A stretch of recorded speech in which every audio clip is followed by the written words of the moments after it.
Everybody want to know what I would do if I didn't win. I guess we'll never know.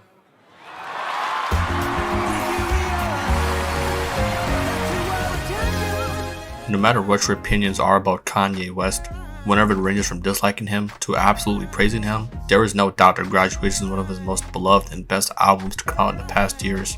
And if you disagree, then let's just be real. You either never heard Graduation, or you're just lying to yourself.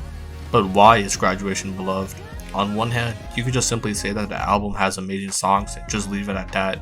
But let's take a much deeper dive about Graduation. The year is 2007, and let's take a little recap on how life was like around that time period. The Xbox 360 was the hottest console out, the Wii took the world by storm, and the first ever iPhone was just released. All of this happened 16 years ago at the time of this recording.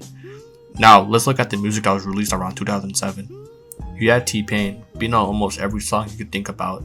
Eminem was 2 years into his hiatus, and Lil Wayne was on an unstoppable mixtape run. But a year prior to all of this happening, in December of 2006, Nas made a hot claim, claiming that hip-hop is dead in his 8th studio album, claiming that hip-hop had a lack of original meaning and lyrical ability. Now, many years later, it was confirmed that Nas was talking about New York rappers during that time, but back in late 06 to 07, the hip-hop community did not know that and assumed that he was taking shots at hip-hop as a whole. And I never forget, Nas had an album coming out. He said, hip-hop is dead. Yeah. I'm like, what? Man, I'm about to go hard. You heard me? But what decided Kanye to step out of his comfort zone and take a different music-sounded approach to Graduation?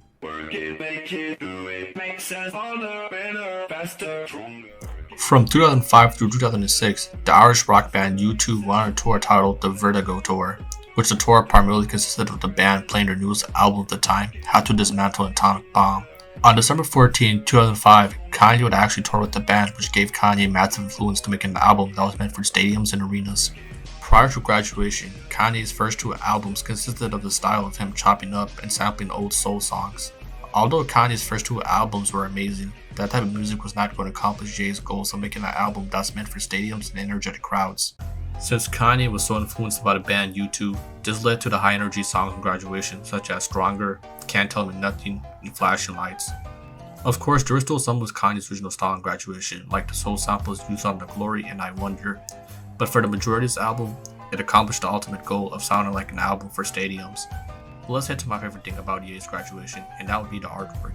On first glance, you can see how vibrant and unique that Graduation album cover is, especially considering how other album covers looked like back in 07. A large influence of this amazing album cover is from the Japanese artist Takashi Murakami. As you can see from Murakami's 2007 artwork, a massive aesthetic for Murakami's style was used to resemble Graduation. As a matter of fact, I remember being like 6 years old, scrolling through different album CD covers, and one CD cover that always popped out to me was Graduation, due to how vibrant and attention-grabbing it is. But one thing that I want to primarily focus on right quick is the iconic Dropout Bear. The Dropout Bear was introduced in Kanye's debut album, The College Dropout, and from that point on, fans resembled the Dropout Bear as an icon for Kanye. The whole idea of a rapper having a mascot or icon to resemble their character is just something so dope and unique to me. And the fact that the Dropout Bear in Graduation is tweaked to Murakami's amazing artwork is what makes this specific Dropout Bear stand out from the other album covers. Some might look at the Dropout Bear as the mascot of Kanye's earlier work, and some might even look at it as Kanye himself. But no matter what your perspective on the bear is, there is no doubt that he is iconic and a big resemblance of Kanye's creativity and his work. But now, let's talk about the influence of Graduation as an album. Like I stated previously, Kanye went outside of his comfort zone when making Graduation.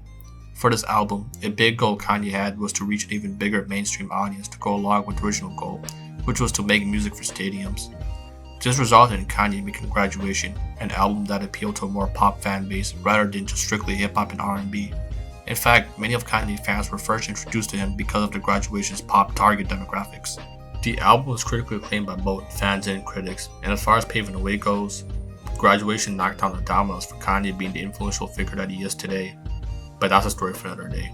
Even in today's world, we can see how Graduation is just so iconic and how much it aged like fine wine. For example, the song I Wonder came out in 2007, and 16 years later, it's a massive hit on TikTok. So in conclusion, Graduation by Kanye is so beloved in the mainstream culture for Kanye's ambitious decisions to make an album for stadiums, to get out of his comfort zone, to attract an even bigger audience, and ultimately, change the culture forever. Rappers are like the modern day, modern day preachers of our times. And each one of the songs could be like proverbs. The Kanye West album is a brand and it provides a service because it's inspirational music. My music is neither negative or positive. My music is the reality. If you know what it means to find your dreams, and I wonder. Thank y'all so much for taking the time to watch this video. If you have any more suggestions, feel more free to comment. And as always, have a blessed one.